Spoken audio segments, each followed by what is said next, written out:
ਸਾਰੇ ਵੀਰਾਂ ਦਾ ਸਵਾਗਤ ਹੈ ਤੁਹਾਡੇ ਆਪਣੇ ਚੈਨਲ ਐਗਜ਼ਾਮ ਕੇਅਰ 14 ਦੇ ਵਿੱਚ। ਜਿਵੇਂ ਕਿ ਤੁਹਾਨੂੰ ਸਭ ਨੂੰ ਪਤਾ ਹੈ, ਆਪਣਾ ਡੇਲੀ ਕਲਾਸਾਂ ਹੁੰਦੀਆਂ ਨੇ। ਲਾਈਵ ਕਲਾਸ ਹੈ 7 PM ਤੇ ਲਾਈਵ ਕਲਾਸ ਹੈ 7 PM ਤੇ 7 ਵਜੇ ਸ਼ਾਮ ਨੂੰ। ਡੇਲੀ ਹਿਸਟਰੀ ਦੀ ਕਲਾਸ ਹੁੰਦੀ ਹੈ ਅਤੇ 9 ਵਜੇ ਡੇਲੀ ਇੰਡੀਅਨ ਪੋਲਿਟੀ ਦੀ ਹੁੰਦੀ ਹੈ। ਅਤੇ ਜੋ ਵੀ ਜੁਆਇਨ ਕਰਨਾ ਚਾਹੁੰਦਾ ਹੈ ਹੈਸ਼ਟੈਗ RD ਠਰੂਆ ਸਟੱਡੀ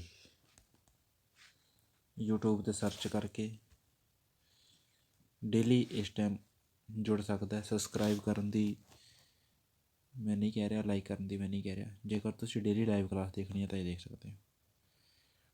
ਅਤੇ ਗੱਲ ਆਈ ਐਗਜ਼ਾਮ ਕੇਅਰ 14 ਦੀ।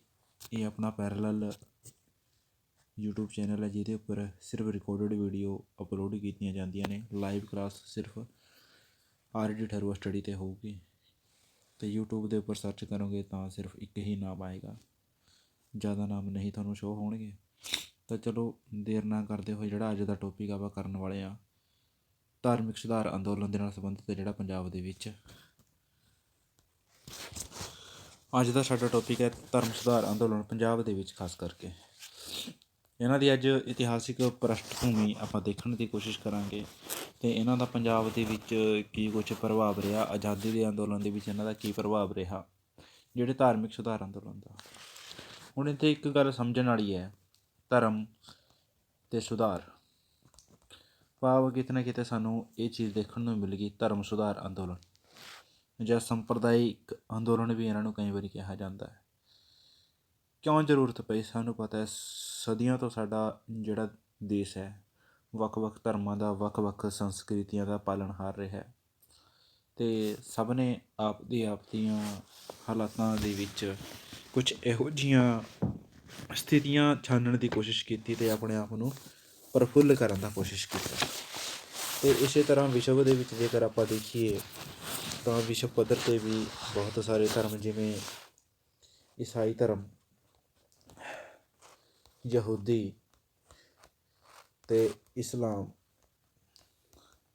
ਅਤੇ ਯੂਥਰਡਸ, ਬਹੁਤ ਸਾਰੇ ਇਹੋ ਜਿਹੇ ਧਰਮ ਸੀਗੇ ਜਿਨ੍ਹਾਂ ਨੇ ਵਿਸ਼ਵ ਪੱਧਰ 'ਤੇ ਆਪਣੇ ਆਪ ਨੂੰ ਵਧਣ ਫੁੱਲਣ ਦੀ, ਕੁਝ ਸਥਿਤੀਆਂ ਤਲਾਸ਼ਣ ਦੀ ਕੋਸ਼ਿਸ਼ ਕੀਤੀ ਸੀਗੀ। ਇੱਕ ਛੋਟੀ ਜਿਹੀ ਆਪਾਂ ਗੱਲ ਕਰ ਲੈਂਦੇ ਹਾਂ ਕਿ ਭਾਰਤ ਦੇ ਵਿੱਚ ਵੀ ਈਸਾਈ ਧਰਮ ਕਿਤੇ ਨਾ ਕਿਤੇ ਆਇਆ ਸੀਗਾ। 1834 ਦੇ ਵਿੱਚ ਸਥਾਪਨਾ ਹੋਈ। 1833 ਦੇ ਵਿੱਚ ਈਸਟ ਇੰਡੀਆ ਕੰਪਨੀ ਦੇ ਅਧਿਕਾਰ ਖੋਹ ਲਏ ਗਏ ਸੀਗੇ। ਉਹਨਾਂ ਨੂੰ ਸਿਰਫ ਪ੍ਰਸ਼ਾਸਨਿਕ ਕੰਮ ਸੀਗੇ ਈਸਟ ਇੰਡੀਆ ਕੰਪਨੀ ਦੇ ਕੋਲ ਰਹਿ ਗਏ ਸੀਗੇ। 1813 ਦੇ ਵਿੱਚ ਪਹਿਲੀ ਵਾਰੀ ਈਸਾਈ ਮਿਸ਼ਨਰੀ ਭਾਰਤ ਦੇ ਵਿੱਚ ਆਏ ਸੀਗੇ, ਜਿਹਦੇ ਰਾਹੀਂ ਬ੍ਰਿਟਿਸ਼ ਨਾਗਰਿਕਾਂ ਦੇ ਲਈ ਵਪਾਰ ਦੇ ਰਸਤੇ ਬ੍ਰਿਟਿਸ਼ ਗੌਰਮੈਂਟ ਨੇ ਖੋਲ੍ਹਤੇ ਸੀਗੇ ਅਤੇ ਕੰਪਨੀ ਦੇ ਉੱਪਰ ਕੁਛ ਰਿਸਟ੍ਰਿਕਸ਼ਨ ਲਗਾਤੀਆਂ ਸੀਗੀਆਂ। ਉਹਨਾਂ ਨੂੰ ਸਿਰਫ ਚੀਨੀ ਅਤੇ ਚਾਹ ਦੇ ਵਪਾਰ ਦੇ ਉੱਪਰ ਇੱਕ ਅਧਿਕਾਰ ਰਹਿ ਗਿਆ ਸੀ। ਪਰ 1833 ਦੇ ਵਿੱਚ ਉਹ ਵੀ ਖਤਮ ਕਰਤਾ। ਅਤੇ 1854 ਦੇ ਵਿੱਚ 1853 ਦੇ ਵਿੱਚ ਫਿਰ ਕਿਤੇ ਨਾ ਕਿਤੇ ਕੰਪਨੀ ਨੂੰ ਕਮਜ਼ੋਰ ਕਰਨ ਦੀ ਬ੍ਰਿਟਿਸ਼ ਗੌਰਮੈਂਟ ਨੇ ਕੋਸ਼ਿਸ਼ ਕੀਤੀ। 1858 ਦੇ ਵਿੱਚ 1857 ਦੀ ਮਹਾਨ ਕ੍ਰਾਂਤੀ ਤੋਂ ਬਾਅਦ ਜਿਹੜਾ ਬ੍ਰਿਟਿਸ਼ ਗੌਰਮੈਂਟ ਨੇ ਕੰਪਨੀ ਦਾ ਸ਼ਾਸਨ ਖਤਮ ਕਰਕੇ ਤਾਜ ਦਾ ਸ਼ਾਸਨ ਲਾਗੂ ਕਰਤਾ ਸੀਗਾ। ਇਹ ਤਾਂ ਸੀਗੇ ਇਤਿਹਾਸਿਕ ਝਰੋਖੇ।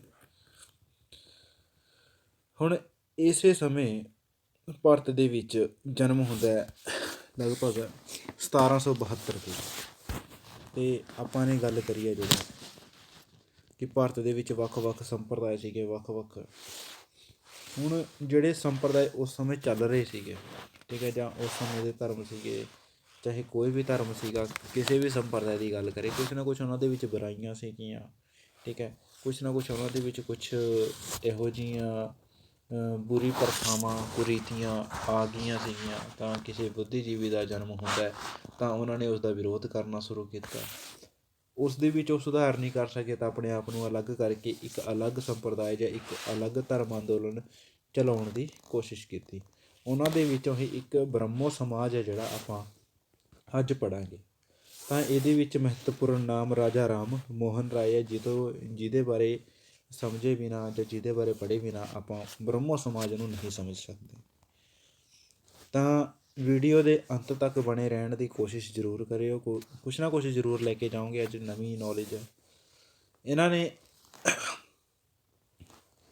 ਬ੍ਰਹਮੋ ਸਮਾਜ ਸਥਾਪਿਤ ਕੀਤਾ 1828 ਦੇ ਵਿੱਚ।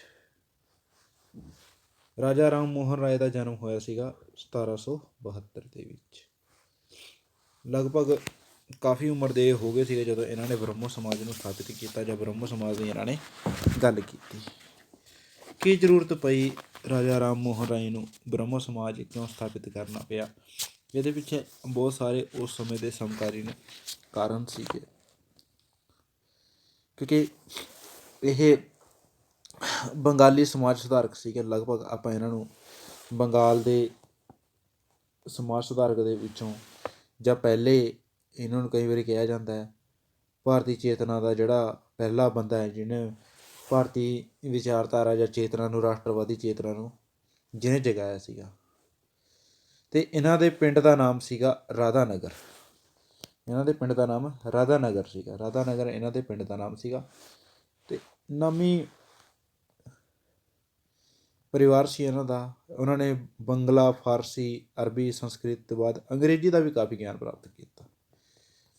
ਅਤੇ ਅੰਗਰੇਜ਼ੀ ਜਿਹੜੀ ਈਸਟ ਇੰਡੀਆ ਕੰਪਨੀ ਸੀਗੀ ਇਹਨਾਂ ਦੀ ਰੰਗਪੁਰ ਸ਼ਾਖਾ ਦੇ ਵਿੱਚ, ਈਸਟ ਇੰਡੀਆ ਕੰਪਨੀ ਦੀ ਰੰਗਪੁਰ ਸ਼ਾਖਾ ਦੇ ਵਿੱਚ ਇਹਨਾਂ ਨੇ ਨੌਕਰੀ ਵੀ ਕੀਤੀ।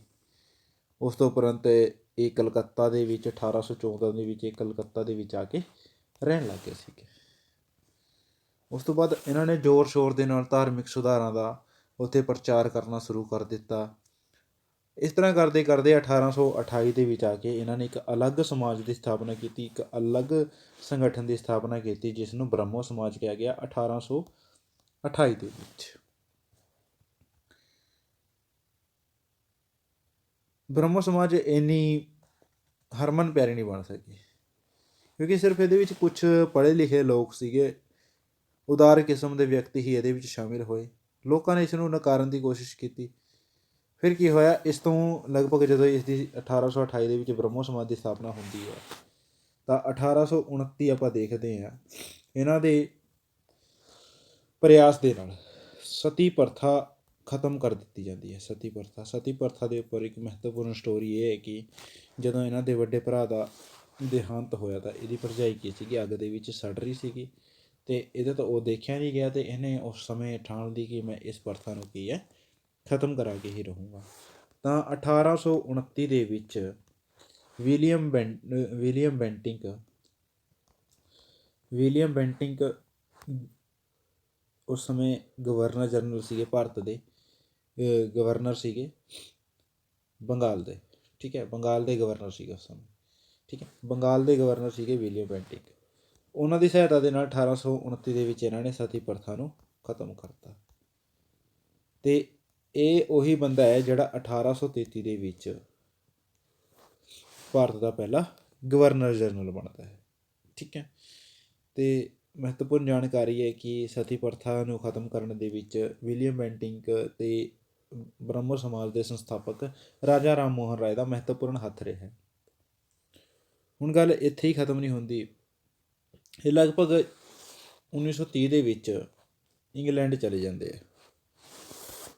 ਇੰਗਲੈਂਡ ਇੱਥੇ ਪ੍ਰਸ਼ਨ ਬਾਰ-ਬਾਰ ਆਪਣੇ ਪੇਪਰਾਂ ਦੇ ਵਿੱਚ ਪੁੱਛਿਆ ਹੈ, ਇੰਗਲੈਂਡ ਇਹ ਕਿਉਂ ਗਏ ਸੀਗੇ? ਇੰਗਲੈਂਡ ਇਹਨਾਂ ਨੂੰ ਭੇਜਿਆ ਸੀਗਾ ਅਕਬਰ ਦੂਜੇ ਨੇ। ਉਸ ਸਮੇਂ ਭਾਰਤ ਦਾ ਸ਼ਾਸਕ ਸੀਗਾ ਅਕਬਰ ਦੂਜਾ। ਇਹ ਅੰਗਰੇਜ਼ਾਂ ਦੀ ਪੈਨਸ਼ਨ 'ਤੇ ਭਾਰਤ ਦਾ ਸ਼ਾਸਕ ਸੀਗਾ। ਅੰਗਰੇਜ਼ਾਂ ਨੇ ਇਹਦੀ ਪੈਨਸ਼ਨ ਬੰਦੀ ਹੋਈ ਸੀ ਕਿ ਤੈਅ ਕੀਤੀ ਹੋਈ ਸੀ ਕਿ ਮੈਨੂੰ ਇੰਨੀ ਪੈਨਸ਼ਨ ਮਿਲਣੀ ਹੈ। ਤਾਂ ਇਹਦੀ ਪੈਨਸ਼ਨ ਰੋਕ ਲਈ ਤਾਂ ਇਸ ਨੇ ਰਾਜਾ ਰਾਮ ਮੋਹਨ ਰਾਏ ਨੂੰ ਆਪ ਦੀ ਪੈਨਸ਼ਨ ਦੇ ਮਾਮਲੇ ਵਿੱਚ ਇੰਗਲੈਂਡ ਭੇਜਤਾ। ਹੁਣ ਇੰਗਲੈਂਡ ਜਾ ਕੇ ਜਦੋਂ ਇਹਨਾਂ ਦੀ ਗੱਲਬਾਤ ਕਰਦਾ ਤਾਂ ਲਗਭਗ 1833 ਦੇ ਵਿੱਚ ਰਾਜਾ ਰਾਮ ਮੋਹਨ ਰਾਏ ਦਾ ਕੀ ਹੋ ਜਾਂਦਾ ਹੈ, ਦੇਹਾਂਤ ਹੋ ਜਾਂਦਾ ਹੈ।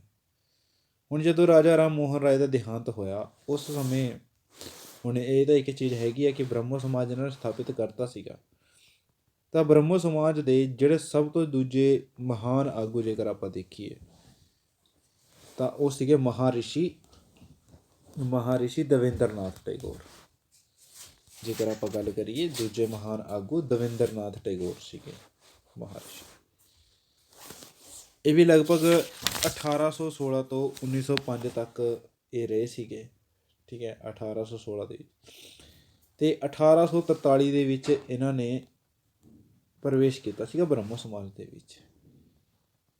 ਹੁਣ ਇਹ ਚੀਜ਼ ਇੱਕ ਘਟਨਾ ਦੇ ਵਿੱਚ ਰੂਪ ਦੇ ਵਿੱਚ ਇੰਨੀ ਜਾਣਕਾਰੀ ਇਹਦੇ ਬਾਰੇ ਨਹੀਂ ਹੈਗੀ ਕਿ ਉਹਦੀ ਬ੍ਰਹਮੋ ਸਮਾਜ ਜਦੋਂ ਉਹਨਾਂ ਦੀ ਮੌਤ ਹੋਈ ਰਾਜਾ ਰਾਮ ਮੋਹਨ ਰਾਏ ਦੀ, ਉਸ ਤੋਂ ਬਾਅਦ ਕਿਸ ਨੇ ਸੰਭਾਲਿਆ ਜਾਂ ਕਿਸ ਨੇ ਨਹੀਂ ਸੰਭਾਲਿਆ। ਤਾਂ ਇੱਥੇ ਕੀ ਹੁੰਦਾ ਹੈ ਕਿ 1843 ਦੇ ਵਿੱਚ ਦਵਿੰਦਰ ਨਾਥ ਬ੍ਰਹਮੋ ਸਮਾਜ ਨੂੰ ਜੁਆਇਨ ਕਰ ਲੈਂਦੇ ਆ। 1816 ਦੇ ਵਿੱਚ ਇਹਨਾਂ ਦਾ ਜਨਮ ਹੋਇਆ ਸੀਗਾ। ਲਗਭਗ ਇਹ 12-13 ਸਾਲ ਦੇ ਸੀਗੇ ਜਦੋਂ ਬ੍ਰਹਮੋ ਸਮਾਜ ਦੀ ਸਥਾਪਨਾ ਹੁੰਦੀ ਹੈ। ਹੁਣ ਜਦੋਂ ਬ੍ਰਹਮੋ ਸਮਾਜ ਦੇ ਵਿੱਚ ਇਹ ਸ਼ਾਮਿਲ ਹੋ ਜਾਂਦੇ ਨੇ, ਇਹਨਾਂ ਨੇ ਦੋ ਚੀਜ਼ਾਂ ਦੀ ਸਥਾਪਨਾ ਕੀਤੀ। ਬ੍ਰਹਮੋ ਸਮਾਜ ਦੇ ਪ੍ਰਚਾਰਕਾਂ ਨੂੰ ਉਚਿਤ ਸਿੱਖਿਆ ਦਿੱਤੀ ਅਤੇ ਇੱਕ ਤਤਬੋਧਨੀ ਪੱਤਰਿਕਾ ਆਉਂਦੀ ਹੈ, ਤਤਬੋਧਨੀ ਅਤੇ ਤਤਬੋਧਨੀ ਪਾਠਸ਼ਾਲਾ, ਦੋ ਚੀਜ਼ਾਂ ਸੀਗੀਆਂ। ਇੱਕ ਤਾਂ ਤਤਬੋਧਨੀ ਪਾਠਸ਼ਾਲਾ ਸੀਗੀ, ਇੱਕ ਸੀਗੀ ਪੱਤਰਿਕਾ। ਇਹ ਦਵਿੰਦਰ ਨਾਥ ਟੈਗੋਰ ਨੇ, ਠੀਕ ਹੈ। ਅਤੇ ਇਸ ਦਾ ਸੰਪਾਦਕ ਕਈ ਵਾਰ ਪੁੱਛ ਲਿਆ ਜਾਂਦਾ ਪੇਪਰਾਂ ਦੇ ਵਿੱਚ, ਤਾਂ ਤਤਬੋਧਨੀ ਪੱਤਰਿਕਾ ਦਾ ਸੰਪਾਦਕ ਕੌਣ ਸੀਗਾ? A.K. ਦੱਤ। A.K. ਦੱਤ ਤਤਬੋਧਨੀ ਦੇ ਸੰਪਾਦਕ ਦੇ ਰੂਪ ਦੇ ਵਿੱਚ ਸੀਗੇ। ਅਤੇ ਬ੍ਰਹਮੋ ਸਮਾਜ ਦੇ ਲਈ ਇਹਨਾਂ ਨੇ ਪਹਿਲੀ ਵਾਰ ਨਿਸ਼ਚਿਤ ਨਿਯਮ ਬਣਾਏ, ਪ੍ਰਤਿੱਗਿਆ ਪੱਤਰ ਵੀ ਤਿਆਰ ਕੀਤਾ, ਠੀਕ ਹੈ। ਇਹਨਾਂ ਨੇ ਇੱਥੇ ਗੱਲ ਕੀਤੀ ਕਿ ਇੱਕੋ ਪਰਮਾਤਮਾ ਦੀ ਆਪਾਂ ਪੂਜਾ ਕਰਾਂਗੇ। ਪਰ ਦਵਿੰਦਰ ਨਾਥ ਦੇ ਯਤਨਾਂ ਦੇ ਨਾਲ ਹੀ ਬੰਗਾਲ ਦੇ ਵਿੱਚ ਬਹੁਤ ਸਾਰੇ ਧਾਰਮਿਕ ਵਿਚਾਰਾਂ ਦੇ ਪੜ੍ਹੇ ਲਿਖੇ ਲੋਕ ਬ੍ਰਹਮੋ ਸਮਾਜ ਦੇ ਵਿੱਚ ਚਲੇ ਆਏ। ਇਹਨਾਂ ਦੇ ਵਿੱਚ ਸਭ ਤੋਂ ਪ੍ਰਸਿੱਧ ਜੇਕਰ ਆਪਾਂ ਗੱਲ ਕਰੀਏ ਤਾਂ ਉਹ ਸੀਗੇ ਕੇਸ਼ਵ ਚੰਦਰ ਸੇਨ। ਕੇਸ਼ਵ ਚੰਦਰ ਸੇਨ ਇਹ ਕਿਹਨਾਂ ਦੇ ਪ੍ਰਭਾਵ ਦੇ ਹੇਠ? ਦਵਿੰਦਰ ਨਾਥ ਟੈਗੋਰ ਦੇ ਪ੍ਰਭਾਵ ਦੇ ਹੇਠ ਦੇ ਵਿੱਚ ਆਏ ਸੀਗੇ। ਹੁਣ ਦਵਿੰਦਰ ਨਾਥ ਟੈਗੋਰ 1862 ਦੇ ਵਿੱਚ ਬ੍ਰਹਮੋ ਸਮਾਜ ਦਾ ਆਚਾਰਿਆ ਨਿਯੁਕਤ ਕੀਤਾ ਗਿਆ। 1862 ਜਦੋਂ ਆਇਆ ਤਾਂ 1862 ਦੇ ਵਿੱਚ ਕੇਸ਼ਵ ਚੰਦਰ ਸੇਨ ਨੂੰ ਆਚਾਰਿਆ ਨਿਯੁਕਤ ਕਰਤਾ, ਕਿਸੇ ਨੇ? ਦਵਿੰਦਰ ਨਾਥ ਟੈਗੋਰ ਨੇ। ਹੁਣ ਜਿਹੜਾ ਸੀਗਾ ਬ੍ਰਹਮੋ ਸਮਾਜਾਂ ਦੇ ਸਿਧਾਂਤ ਦੱਖਣੀ ਅਤੇ ਪੱਛਮੀ ਭਾਰਤ ਦੇ ਵਿੱਚ, ਜੇਕਰ ਕਿਸੇ ਨੇ ਦੱਖਣੀ ਅਤੇ ਪੱਛਮੀ ਭਾਰਤ ਦੇ ਵਿੱਚ ਜੇਕਰ ਆਪਾਂ ਦੇਖੀਏ, ਉੱਥੇ ਪ੍ਰਸ਼ਨ ਬਣ ਸਕਦਾ ਹੈ ਦੱਖਣੀ ਅਤੇ ਪੱਛਮੀ ਭਾਰਤ ਦੇ ਵਿੱਚ ਜੇਕਰ ਕਿਸੇ ਨੇ ਬ੍ਰਹਮੋ ਸਮਾਜ ਫੈਲਾਇਆ ਤਾਂ ਉਹ ਕੇਸ਼ਵ ਚੰਦਰ ਸੇਨ ਹੈ। ਕੇਸ਼ਵ ਚੰਦਰ ਸੇਨ ਦੀ ਬਦੌਲਤ ਦੱਖਣੀ ਅਤੇ ਪੱਛਮੀ ਹਿੱਸਿਆਂ ਦੇ ਵਿੱਚ ਬ੍ਰਹਮੋ ਸਮਾਜ ਦੀ ਜਿਹੜੀ ਵਿਚਾਰਧਾਰਾ ਪਹੁੰਚੀ ਸੀਗੀ। ਇਹ ਛੋਟੇ ਛੋਟੇ ਪੁਆਇੰਟ ਨੇ ਜਿਹੜੇ ਨੋਟ ਕਰਨੇ ਜ਼ਰੂਰੀ ਆ, ਆਪਣੇ ਪੇਪਰਾਂ ਦੇ ਵਿੱਚ ਪੁੱਛੇ ਜਾ ਸਕਦੇ ਆ। ਹੁਣ 1865 ਦੇ ਵਿੱਚ ਕੇਸ਼ਵ ਚੰਦਰ ਸੇਨ ਕੀ ਹੁੰਦਾ? ਦਵਿੰਦਰ ਨਾਥ ਦੇ ਨਾਲ ਮਤਭੇਦ ਹੋ ਜਾਂਦਾ। 1865 ਦੇ ਵਿੱਚ ਆਉਂਦੇ ਇਹਨਾਂ ਦਾ ਦੋਨਾਂ ਦੇ ਵਿੱਚ ਮਤਭੇਦ ਹੋ ਜਾਂਦਾ ਹੈ, ਕੇਸ਼ਵ ਚੰਦਰ ਸੇਨ ਅਤੇ ਦਵਿੰਦਰ ਨਾਥ ਟੈਗੋਰ ਦੇ ਵਿੱਚ। ਹੁਣ ਇੱਥੇ ਕੀ ਹੈ, ਬ੍ਰਹਮੋ ਸਮਾਜ ਤੋਂ ਅਲੱਗ ਹੋ ਗਏ ਕੇਸ਼ਵ ਚੰਦਰ ਸੇਨ। ਹੁਣ ਕੇਸ਼ਵ ਚੰਦਰ ਸੇਨ ਨੇ ਭਾਰਤ ਵਰਸ਼ੀ ਬ੍ਰਹਮੋ ਸਮਾਜ ਬਣਾ ਲਿਆ ਅਤੇ ਦਵਿੰਦਰ ਨਾਥ ਨੇ ਬ੍ਰਹਮੋ ਸਮਾਜ ਨੂੰ ਆਦਿ ਬ੍ਰਹਮੋ ਸਮਾਜ। ਹੁਣ ਇੱਥੇ ਦੋ ਹਿੱਸੇ ਬਣ ਜਾਂਦੇ ਨੇ। 1865 ਦੇ ਵਿੱਚ ਕਈ ਵਾਰ ਪੁੱਛ ਲਿਆ ਜਾਂਦਾ ਪ੍ਰਸ਼ਨ, ਯਾਦ ਕਰਨਾ ਕਿ ਬ੍ਰਹਮੋ ਸਮਾਜ ਦੀ ਵੰਡ ਕਦੋਂ ਹੋਈ ਸੀਗੀ। ਬ੍ਰਹਮੋ ਸਮਾਜ ਦੀ ਵੰਡ ਹੋਈ ਸੀਗੀ 1865 ਦੇ ਵਿੱਚ। 1865 ਦੇ ਵਿੱਚ ਕਿਉਂ ਹੋਈ ਸੀਗੀ? ਕਿਉਂਕਿ ਦਵਿੰਦਰ ਨਾਥ ਟੈਗੋਰ ਅਤੇ ਕੇਸ਼ਵ ਚੰਦਰ ਸੇਨ ਦੇ ਵਿੱਚ ਡਿਸਪਿਊਟ ਹੋ ਗਿਆ ਅਤੇ ਆਦਿ ਬ੍ਰਹਮੋ ਸਮਾਜ ਦੇ ਜਿਹੜੇ ਪ੍ਰਵਰਤਕ ਰਹੇ ਉਹ ਸੀਗੇ ਦਵਿੰਦਰ ਨਾਥ ਟੈਗੋਰ ਅਤੇ ਭਾਰਤ ਵਰਸ਼ੀ ਦੇ ਕੇਸ਼ਵ ਚੰਦਰ। ਭਾਰਤ ਵਰਸ਼ੀ ਦੇ ਹੋ ਗਏ ਸੀਗੇ ਕੇਸ਼ਵ ਚੰਦਰ ਸੇਨ। ਇੰਨੀ ਕੁ ਗੱਲ ਸੀਗੀ ਇਹਦੇ ਵਿੱਚ। ਹੁਣ ਇਹਨਾਂ ਨੇ ਪ੍ਰਚਾਰ ਕਰਨਾ ਸ਼ੁਰੂ ਕਰ ਦਿੱਤਾ ਅਤੇ ਕੇਸ਼ਵ ਚੰਦਰ ਸੇਨ ਨੇ ਕੀ ਕੀਤਾ? ਧਰਮ ਜਾਤੀ ਇਹਨਾਂ ਦਾ ਕੋਈ ਭੇਦਭਾਵ ਨਹੀਂ ਰੱਖਿਆ ਅਤੇ ਦੇਸ਼ ਵਿਆਪੀ ਰੂਪ ਦੇ ਵਿੱਚ ਕੀ ਸੀਗਾ? ਬ੍ਰਹਮੋ ਸਮਾਜ ਵਿਕਾਸ ਕਰ ਗਿਆ। ਤਾਂ ਪੱਛਮੀ ਭਾਰਤ ਦੇ ਵਿੱਚ ਹੁਣ ਜਦੋਂ 1866-67 ਦੇ ਵਿੱਚ ਇਹ ਪੰਜਾਬ ਦੇ ਵਿੱਚ ਆਏ ਅਤੇ ਸ਼ਾਖਾਵਾਂ ਸਥਾਪਿਤ ਕੀਤੀਆਂ ਅਤੇ ਇਹਨਾਂ ਨੇ ਇੱਕ ਭਾਸ਼ਣ ਦੇ ਵਿੱਚ ਕਿਹਾ ਜਦੋਂ ਇਹ 1866-67 ਦੇ ਵਿੱਚ, ਹੁਣ ਇੱਥੇ ਪੁੱਛ ਲਿਆ ਜਾ ਸਕਦਾ ਹੈ 1866-67 ਦੇ ਵਿੱਚ ਕੇਸ਼ਵ ਚੰਦਰ ਸੇਨ ਪੰਜਾਬ ਦੇ ਵਿੱਚ ਆਉਂਦੇ ਨੇਗੇ ਅਤੇ ਇਹਨਾਂ ਨੇ ਭਾਸ਼ਣ ਦੇ ਵਿੱਚ ਕਿਹਾ ਬ੍ਰਹਮੋ ਸਮਾਜ ਪੂਰਬ ਨੂੰ ਪੱਛਮ ਦੇ ਨਾਲ ਅਤੇ ਉੱਤਰ ਨੂੰ ਦੱਖਣ ਦੇ ਨਾਲ ਮਿਲਾ ਦੇਵੇਗਾ। ਇਹ ਬ੍ਰਹਮੋ ਸਮਾਜ ਦੇ ਬਾਰੇ। ਹੁਣ ਇੰਨਾ ਕੁ ਤਾਂ ਚਲੋ ਸਿਸਟਮ ਚੱਲਦਾ ਰਿਹਾ, ਇਹ ਤਾਂ ਭਾਰਤ ਲੈਵਲ 'ਤੇ ਗੱਲ ਹੋ ਰਹੀ ਸੀਗੀ। ਹੁਣ ਜਦੋਂ ਗੱਲ ਆਉਂਦੀ ਹੈ ਪੰਜਾਬ ਦੀ, ਹੁਣ ਇੱਥੇ ਪ੍ਰਸ਼ਨ ਇਹ ਬਣ ਸਕਦੇ ਆ ਕਿ ਕੇਸ਼ਵ ਚੰਦਰ ਸੇਨ ਨੇ ਬ੍ਰਹਮੋ ਸਮਾਜ ਕਦੋਂ ਜੁਆਇਨ ਕੀਤਾ, ਬ੍ਰਹਮੋ ਸਮਾਜ ਦੀ ਵੰਡ ਕਦੋਂ ਹੋਈ, ਆਚਾਰਿਆ ਇਹ ਕਦੋਂ ਨਿਯੁਕਤ ਹੋਏ। ਹੁਣ ਪੰਜਾਬ ਦੇ ਵਿੱਚ ਇਹਦੀ ਸਥਾਪਨਾ ਕਿਵੇਂ ਹੁੰਦੀ ਹੈ, ਕਿੱਥੇ ਇਹਦੀ ਸਥਾਪਨਾ ਹੁੰਦੀ ਹੈ? ਤਾਂ ਲਾਹੌਰ ਦੇ ਵਿੱਚ 1863 ਦੇ ਵਿੱਚ ਬ੍ਰਹਮੋ ਸਮਾਜ ਦੀ ਸਥਾਪਨਾ ਪੰਜਾਬ ਦੇ ਵਿੱਚ ਹੁੰਦੀ ਹੈ। ਅਤੇ ਕਿਹਨਾਂ ਨੇ ਕੀਤੀ ਸੀਗੀ? ਬੰਗਾਲੀਆਂ ਨੇ। ਬੰਗਾਲ ਦੇ ਸੀਗੇ ਕੇਸ਼ਵ ਚੰਦਰ, ਹੋਰ ਬੰਗਾਲ ਦੇ ਸੀਗੇ ਇਹਨਾਂ ਨੇ ਆ ਕੇ। ਪਰ ਸਭ ਤੋਂ ਜਿਹੜੇ ਪ੍ਰਸਿੱਧ ਨੇਤਾ ਸੀਗੇ, ਆਪਾਂ ਦੇਖੀਏ ਜੇਕਰ ਪੰਜਾਬ ਦੇ ਵਿੱਚ ਆਪਾਂ ਦੇਖੀਏ ਨੇਤਾ ਆ ਸਕਦਾ ਤਾਂ ਨਵੀਨ ਚੰਦਰ ਰਾਏ। ਨਵੀਨ ਚੰਦਰ ਰਾਏ ਸਭ ਤੋਂ ਪ੍ਰਸਿੱਧ ਨੇਤਾ ਆਏ ਸੀਗੇ ਬ੍ਰਹਮੋ ਸਮਾਜ ਦੇ। ਅਤੇ ਨਵੀਨ ਚੰਦਰ ਰਾਏ ਪੰਜਾਬ ਦੇ ਵਿੱਚ ਮਸ਼ਹੂਰ ਸੀਗੇ 1869 ਦੇ ਵਿੱਚ। ਜੇਕਰ ਆਪਾਂ ਦੇਖੀਏ ਇਹ ਓਰੀਐਂਟਲ ਕਾਲਜ ਦੇ ਵਾਈਸ ਪ੍ਰਿੰਸੀਪਲ ਵੀ ਰਹੇ, ਪੰਜਾਬ ਯੂਨੀਵਰਸਿਟੀ ਦੇ ਰਜਿਸਟਰਾਰ ਵੀ ਰਹੇ, ਅਤੇ ਉੱਘੇ ਵਿਦਵਾਨ ਸੀਗੇ, ਬੁਲਾਰੇ ਸੀਗੇ, ਵਧੀਆ ਸ਼ਖਸੀਅਤ ਸੀਗੀ, ਧਾਰਮਿਕ ਰੁਚੀਆਂ ਵਾਲੇ ਸੀਗੇ। ਨੌਜਵਾਨ ਬ੍ਰਹਮੋ ਸਮਾਜ ਦੇ ਵੱਲ ਖਿੱਚੇ ਜਾਣ ਲੱਗੇ ਉਹਨਾਂ ਦੀ ਇਹ ਸ਼ਖਸੀਅਤ ਦੇਖ ਕੇ। ਅਤੇ ਬ੍ਰਹਮੋ ਸਮਾਜ ਦਾ ਪ੍ਰਸਿੱਧ ਬੰਗਾਲੀ ਆਗੂ ਸੀਗਾ ਉਸ ਸਮੇਂ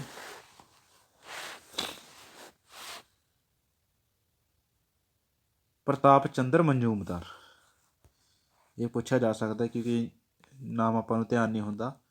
ਬਾਬੂ ਪ੍ਰਤਾਪ ਚੰਦਰ ਮਜੂਮਦਾਰ,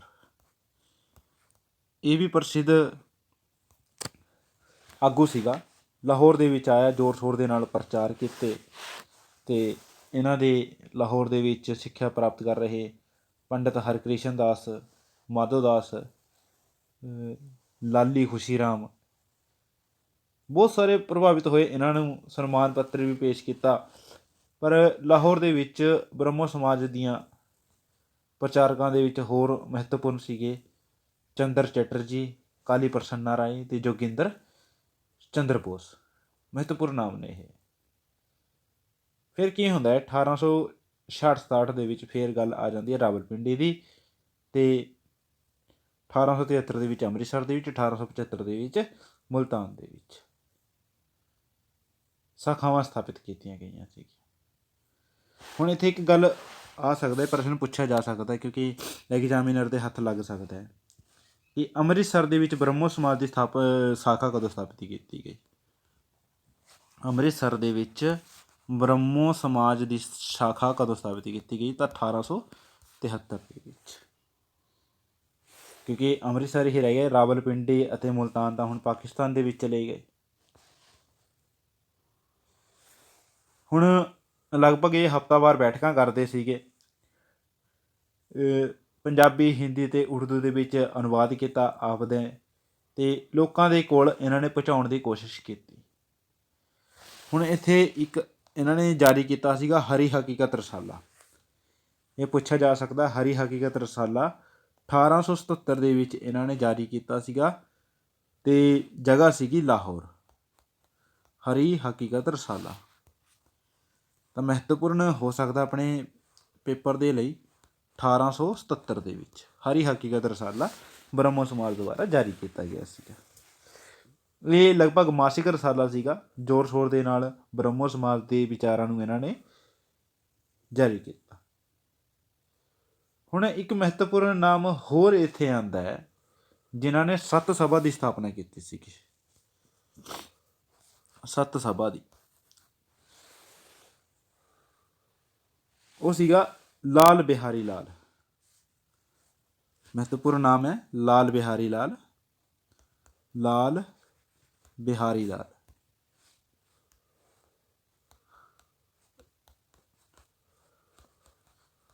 ਇਹਨਾਂ ਨੇ ਸਥਾਪਨਾ ਕੀਤੀ ਸੱਤ ਸਭਾ ਦੀ। ਸੱਤ ਸਭਾ ਦੀ ਇਹਨਾਂ ਨੇ ਸਥਾਪਨਾ ਕੀਤੀ ਅਤੇ ਲਗਭਗ ਡੇਟ ਸੀਗੀ 1866 ਦੇ ਆਸ-ਪਾਸ। ਇਹ ਜ਼ਿਆਦਾਤਰ 1866-67 ਦੀਆਂ ਘਟਨਾਵਾਂ ਨੇ। ਅਤੇ ਹੁਣ ਇੱਥੇ ਹੀ ਇੱਕ ਹੋਰ ਆ ਜਾਂਦਾ ਹੈ, ਅਤੇ ਪਹਿਲਾ ਮੈਂਬਰ ਸੀਗਾ ਇਹ ਬ੍ਰਹਮੋ ਸਮਾਜ ਦਾ, ਜਿਸ ਨੇ ਇੱਕ ਅਲੱਗ ਸਭਾ ਹੈ ਉਹ ਸਥਾਪਿਤ ਕਰਤੀ। ਇਸੇ ਤਰ੍ਹਾਂ ਲਾਹੌਰ ਦੇ ਨੌਜਵਾਨ ਪ੍ਰਚਾਰਕ ਸੀਗੇ ਅਗਨੀਹੋਤਰੀ, ਉਹਨਾਂ ਨੇ 1887 ਦੇ ਵਿੱਚ ਬ੍ਰਹਮੋ ਸਮਾਜ ਨੂੰ ਛੱਡਤਾ। 1887 ਦੇ ਵਿੱਚ ਉਹ ਬ੍ਰਹਮੋ ਸਮਾਜ ਨੂੰ ਛੱਡ ਕੇ ਅਤੇ ਇੱਕ ਨਵੀਂ ਸੰਸਥਾ ਦੇਵ ਸਮਾਜ, ਪੁੱਛਿਆ ਜਾ ਸਕਦਾ ਹੈ, ਦੇਵ ਸਮਾਜ 1887 ਦੇ ਵਿੱਚ ਇਹਨਾਂ ਨੇ ਸਥਾਪਿਤ ਕੀਤਾ। ਅਤੇ ਲਗਭਗ ਬ੍ਰਹਮੋ ਸਮਾਜ ਨੂੰ ਸਭ ਤੋਂ ਵੱਡੀ ਵੰਗਾਰ ਸਵਾਮੀ ਦਯਾਨੰਦ ਰਾਹੀਂ ਸਥਾਪਿਤ ਕੀਤੇ ਗਏ ਆਰਿਆ ਸਮਾਜ ਤੋਂ ਮਿਲੀ। ਹੁਣ ਇਹ ਦੇਵ ਸਮਾਜ ਦੀ ਸਥਾਪਨਾ ਕਿਹਨੇ ਕੀਤੀ ਸੀਗੀ? ਪੰਡਿਤ ਸ਼ਿਵ ਨਾਰਾਇਣ ਅਗਨੀਹੋਤਰੀ। ਪੰਡਿਤ ਸ਼ਿਵ ਨਾਰਾਇਣ ਅਗਨੀਹੋਤਰੀ ਨੇ ਦੇਵ ਸਮਾਜ ਦੀ ਸਥਾਪਨਾ ਕੀਤੀ ਸੀ। ਹੁਣ ਉਸ ਸਮੇਂ ਪੈਰਲਲ ਕੀ ਚੱਲ ਰਿਹਾ ਸੀਗਾ? ਸਵਾਮੀ ਦਯਾਨੰਦ ਦਾ ਆਰਿਆ ਸਮਾਜ ਚੱਲ ਰਿਹਾ ਸੀਗਾ, ਪਰ ਲੋਕਾਂ ਦੇ ਵਿੱਚ ਲਗਭਗ ਆਰਿਆ ਸਮਾਜ ਦੇ ਵੱਲ ਜ਼ਿਆਦਾ ਖਿੱਚੇ ਜਾਣ ਲੱਗ ਗਏ। ਪੰਜਾਬ ਦੇ ਵਿੱਚ ਬੰਗਾਲੀਆਂ ਦੀ ਹੀ ਸੰਸਥਾ ਬਣ ਕੇ ਰਹਿ ਗਈ ਸੀਗੀ। ਪਰ ਇੱਥੇ ਇੱਕ ਮਸ਼ਹੂਰ ਜਿਹੜਾ ਨਾਮ ਫਿਰ ਆਪਣੇ ਕੋਲ ਆਉਂਦਾ ਹੈ ਕਿ ਜਿਹੜਾ ਅੱਜ ਆਪਾਂ ਇੱਕ ਅਖਬਾਰ ਪੜ੍ਹਦੇ ਹਾਂ ਪੰਜਾਬੀ ਟ੍ਰਿਬਿਊਨ, ਕਿਤੇ ਨਾ ਕਿਤੇ ਉਹਦੇ ਸੰਸਥਾਪਕ ਦੇ ਰੂਪ ਦੇ ਵਿੱਚ ਜੇਕਰ ਆਪਾਂ ਦੇਖੀਏ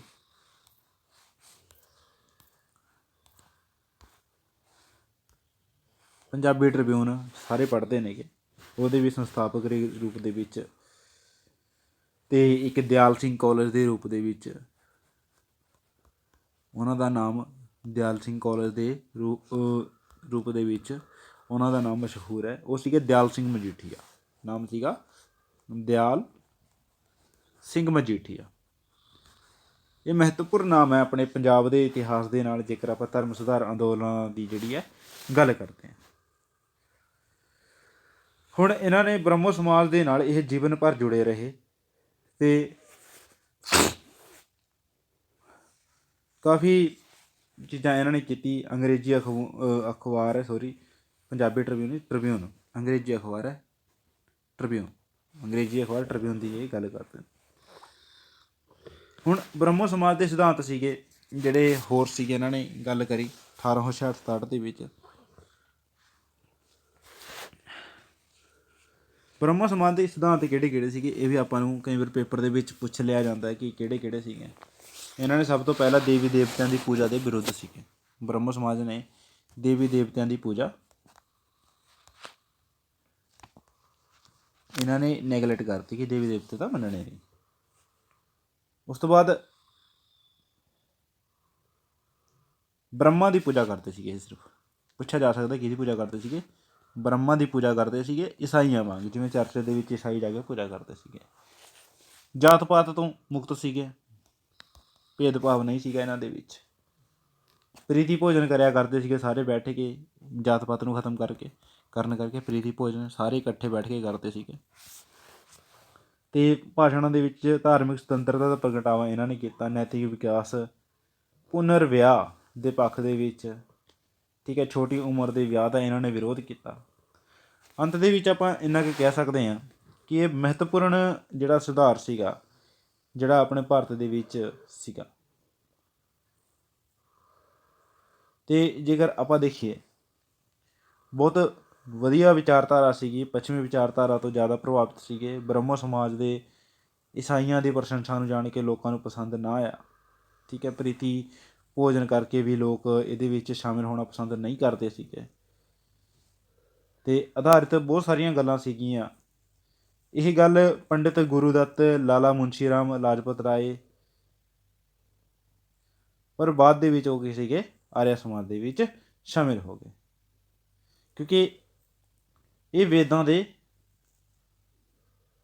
ਦਾ ਕੀ ਸੀਗੀ, ਇਹ ਤਰਕਸ਼ੀਲ ਤਰੀਕੇ ਨਾਲ ਵਿਆਖਿਆ ਕਰਦੇ ਸੀਗੇ। ਪਰ ਲੇਕਿਨ ਆਰਿਆ ਸਮਾਜ ਦੇ ਵਿੱਚ ਉਹ ਲੋਕ ਚਲੇ ਗਏ ਕਿਉਂਕਿ ਇਹਨਾਂ ਨੇ ਦੇਵੀ ਦੇਵਤਿਆਂ ਦਾ, ਵੇਦਾਂ ਦਾ ਕੀ ਸੀਗਾ, ਵਿਰੋਧ ਕੀਤਾ ਸੀਗਾ।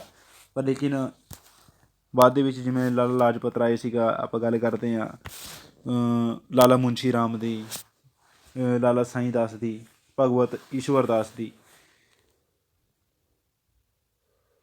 ਅਤੇ ਹੁਣ ਸਭ ਤੋਂ ਪਹਿਲਾਂ ਆਪਾਂ ਜੇਕਰ ਗੱਲ ਕਰੀਏ, ਆਪਾਂ ਇੰਨਾ ਕੁਛ ਪੜ੍ਹਿਆ, ਇਹਦੇ ਵਿੱਚ ਬਹੁਤ ਸਾਰੇ ਫੈਕਟ ਸੀਗੇ ਜਿਹੜੇ ਆਪਾਂ ਨੇ ਅੱਜ ਬ੍ਰਹਮੋ ਸਮਾਜ ਦੇ ਬਾਰੇ ਜਾਣੇ ਆ।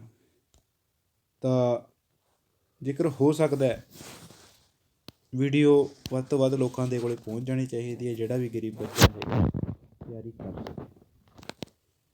I don't want like and subscribe, just only share with